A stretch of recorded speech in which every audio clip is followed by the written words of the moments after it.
खबरों की हर बड़ी हलचल, हर अहम खबर सबसे पहले, स्टीक रिपोर्टिंग बिना किसी समझौते के, देश से लेकर दुनिया तक, राजनीति से लेकर खेल तक, हर खबर पर हमारी पैनी नजर, हर मुद्दे की गहराई से पड़ताल, हर सच को बेबाकी से सामने लाने का हमारा वादा। तो आइए बिना किसी देरी के शुरू करते हैं हमारी आज की ये वीडियो।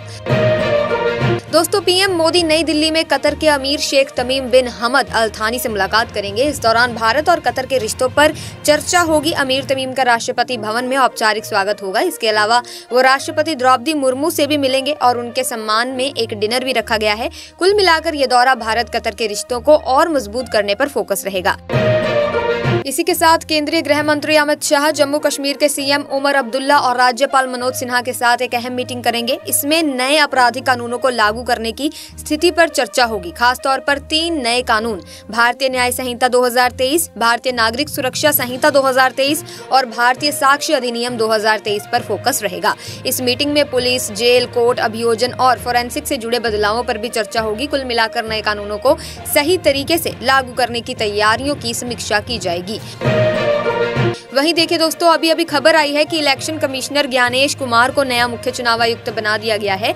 दरअसल मौजूदा सीईसी राजीव कुमार का कार्यकाल खत्म हो रहा है, इसीलिए उनकी जगह अब ज्ञानेश कुमार संभालेंगे। बता दें कि वो 1988 बैच के आईएएस अधिकारी हैं और केरल कैडर से आते हैं। इससे पहले वो संसदीय कार्य मंत्रालय में भी सचिव रह चुके हैं। इसी के साथ परीक्षा पे चर्चा 2025 का नया एपिसोड आने वाला है। इसमें स्कूल के बच्चों को एग्जाम स्ट्रेस कम करने, चिंता से बचने और प्रेशर में कैसे शांत रहे, इस पर चर्चा होगी। इसमें कई टॉपर्स भी अपने एक्सपीरियंसेस शेयर करेंगे कि उन्होंने कैसे एग्जाम के टेंशन को हैंडल किया। पीएम मोदी ने सोशल मीडिया पर इसका वीडियो शेयर किया और कहा कि इस बार के एग्जाम वॉरियर्स अपने अनुभव बताएंगे कि उन्होंने परीक्षा की टेंशन से कैसे डील किया और सक्सेस पाई। वहीं सरकार एक नया पायलट प्रोग्राम शुरू कर रही है, जिससे शहरी इलाकों की जमीन का सही और सटीक सर्वे किया जा सकेगा। ये प्रोजेक्ट 26 राज्यों और 3 केंद्र शासित प्रदेशों के 152 शहरी इलाकों में लागू होगा। इसकी शुरुआत मध्य प्रदेश के रायसेन से हो रही है, जहां केंद्रीय मंत्री शिवराज सिंह चौहान इसे लॉन्च करेंगे। इस प्रोग्राम से शहरी बस्तियों की जमीनों का बेहतर रिकॉर्ड बनेगा और भविष्य में योजनाएं बनाना आसान होगा।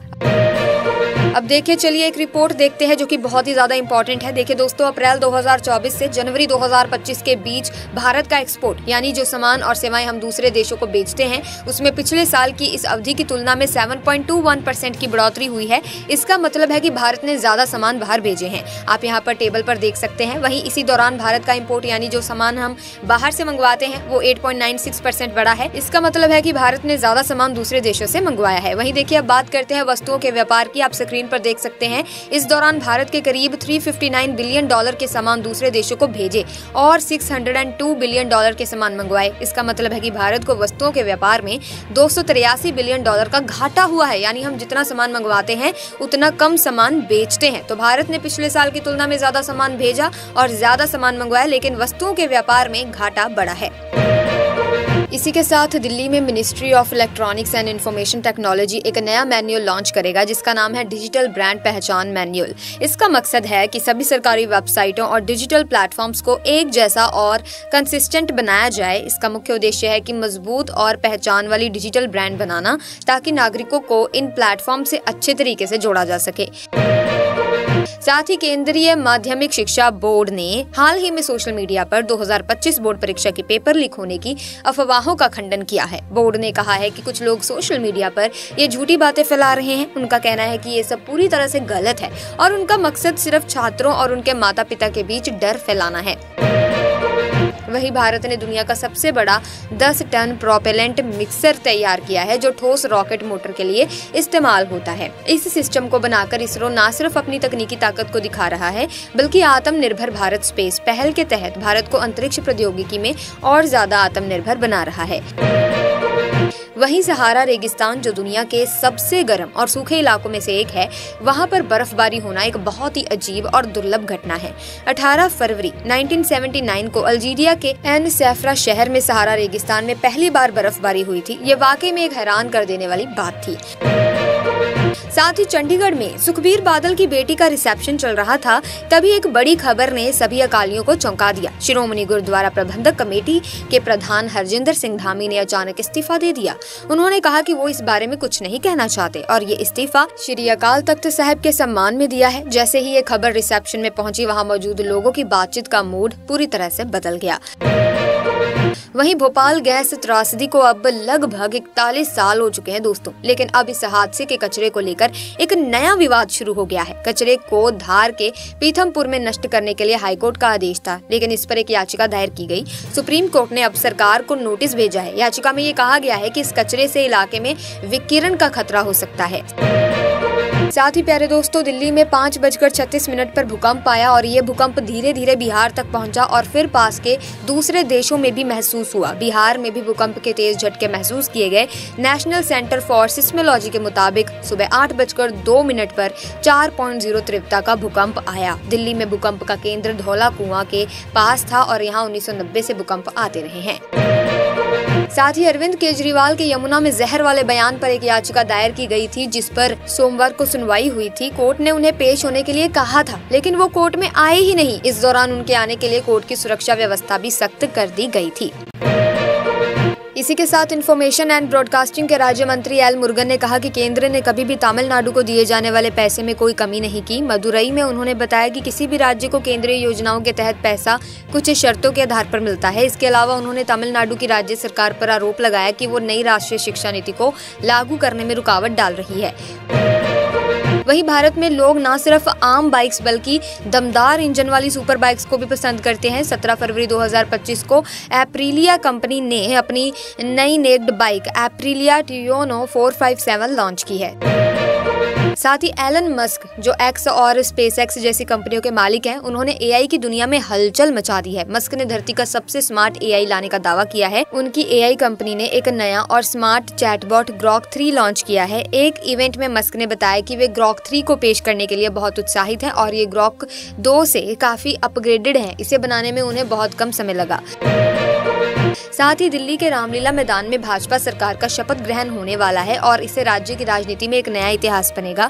27 साल बाद दोस्तों दिल्ली में भाजपा की सरकार बनने जा रही है। रामलीला मैदान, जो कि 12 एकड़ में फैला हुआ है, कई बड़े राजनीतिक और सामाजिक आयोजनों का गवाह रहा है। इसीलिए नई सरकार के शपथ ग्रहण के लिए इसे चुनना किसी को भी चौंका नहीं रहा।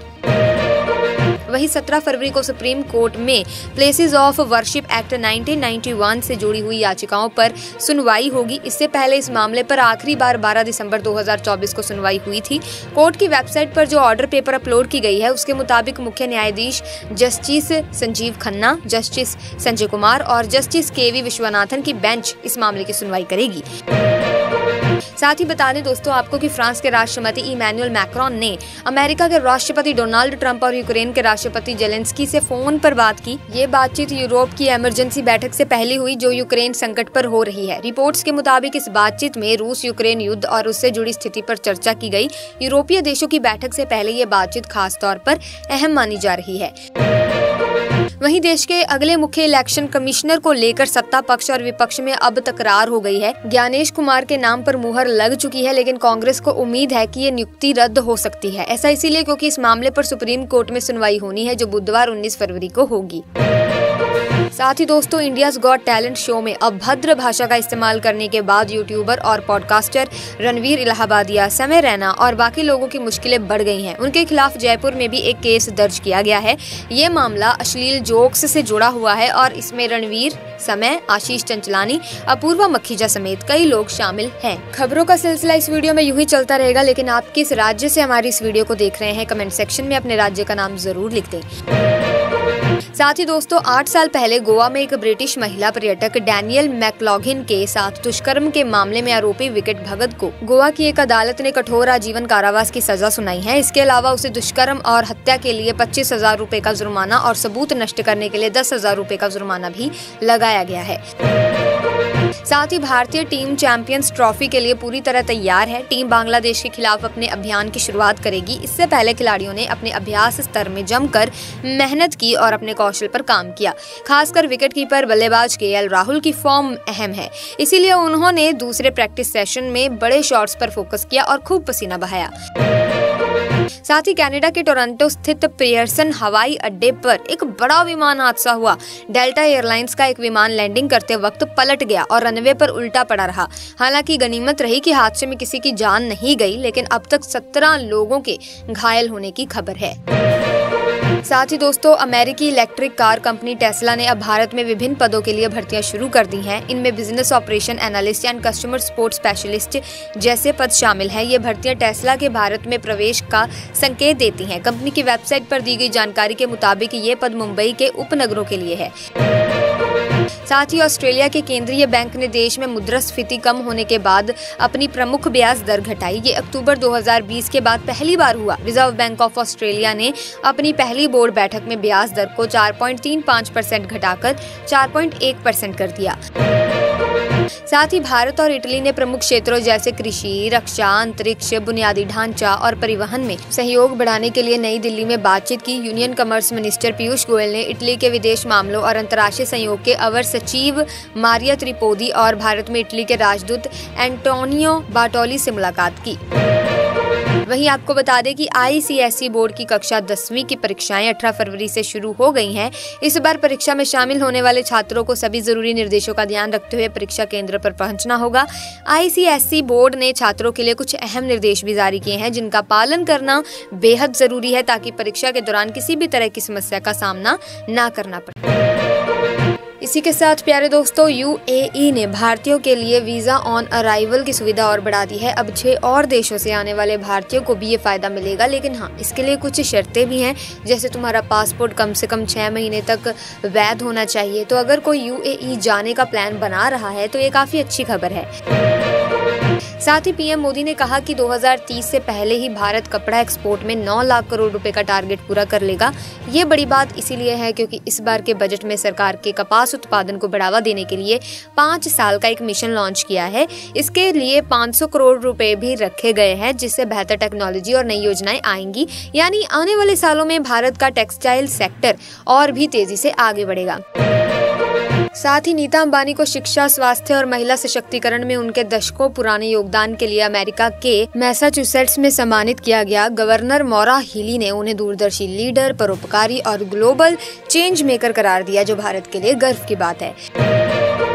वहीं तेल के दाम फिर से बढ़ गए हैं। कंज्यूमर मिनिस्ट्री के आंकड़ों के हिसाब से 14 फरवरी 2024 को मूंगफली तेल 190 रुपए लीटर था, अब 192 रुपए के पार पहुंच गया है।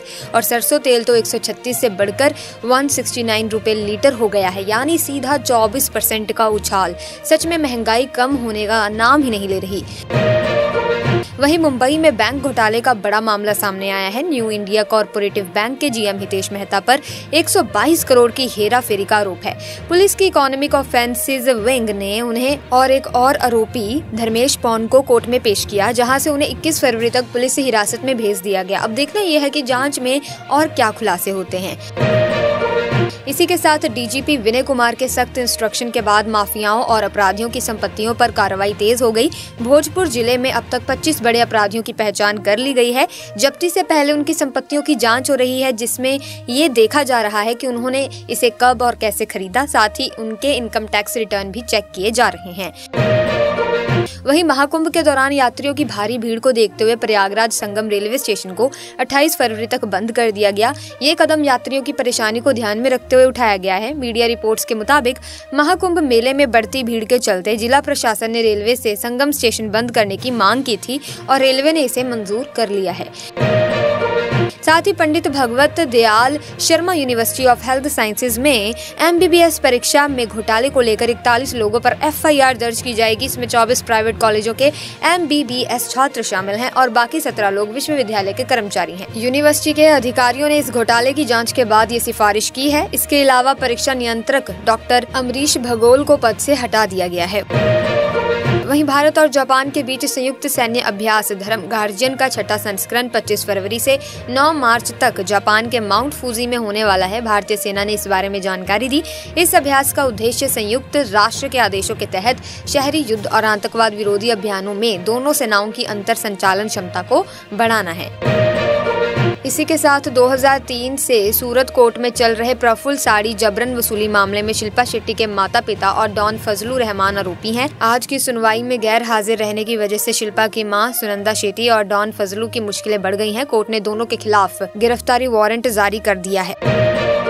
साथ ही बारात में सब कुछ दोस्तों खुशहाल चल रहा था। दुल्हा और दुल्हन स्टेज पर जाने की तैयारी कर रहे थे।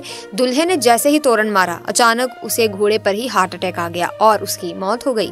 पल भर में खुशियों का माहौल मातम में बदल गया। परिवार वाले उसे तुरंत अस्पताल ले गए, जहां डॉक्टरों ने उसे मृत घोषित कर दिया। मृतक दुल्हा NSUI का पूर्व जिला अध्यक्ष था। वहीं इस वक्त देश के अलग अलग हिस्सों में मौसम बहुत बदल रहा है दोस्तों। दिल्ली में गर्मी बढ़ने लगी है, जबकि हिमाचल के पहाड़ी इलाकों में बर्फबारी हो रही है। राजस्थान और मध्य प्रदेश में भी तापमान का उतार चढ़ाव जारी है। उत्तराखंड में बर्फबारी के बाद ठंड काफी बढ़ गई है। कुल मिलाकर मौसम में काफी बदलाव हो रहा है और इसका असर लोगों की दिनचर्या पर भी पड़ रहा है।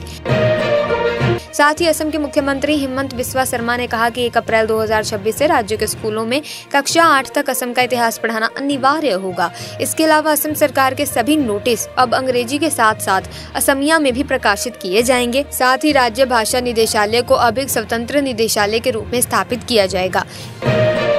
इसी के साथ महाराष्ट्र के 6 जिलों में बर्ड फ्लू के मामले सामने आए हैं, खासकर पोल्ट्री फार्मों में। इसे फैलने से रोकने के लिए 1 जनवरी से अब तक 7200 मुर्गियों को मारा गया और 2223 अंडे नष्ट किए गए हैं। हालांकि फार्म के मालिकों को इसके बदले मुआवजा दिया गया है। अब सबसे बड़ी चिंता यह है कि बर्ड फ्लू के मामले सिर्फ पोल्ट्री फार्मों तक ही सीमित नहीं रहे, ये फैल भी सकता है। इसी के साथ आज की वीडियो में बस इतना ही। आई होप वीडियो आपको इन्फॉर्मेटिव लगी होगी। अगर हाँ तो आप इस वीडियो को लाइक करें, शेयर करें, चैनल को सब्सक्राइब करके बेल आइकन को प्रेस कीजिए ताकि नए वीडियोस की अपडेट आपको मिलती रहे। हम मिलेंगे जल्द ही, तब तक के लिए थैंक्स फॉर वॉचिंग।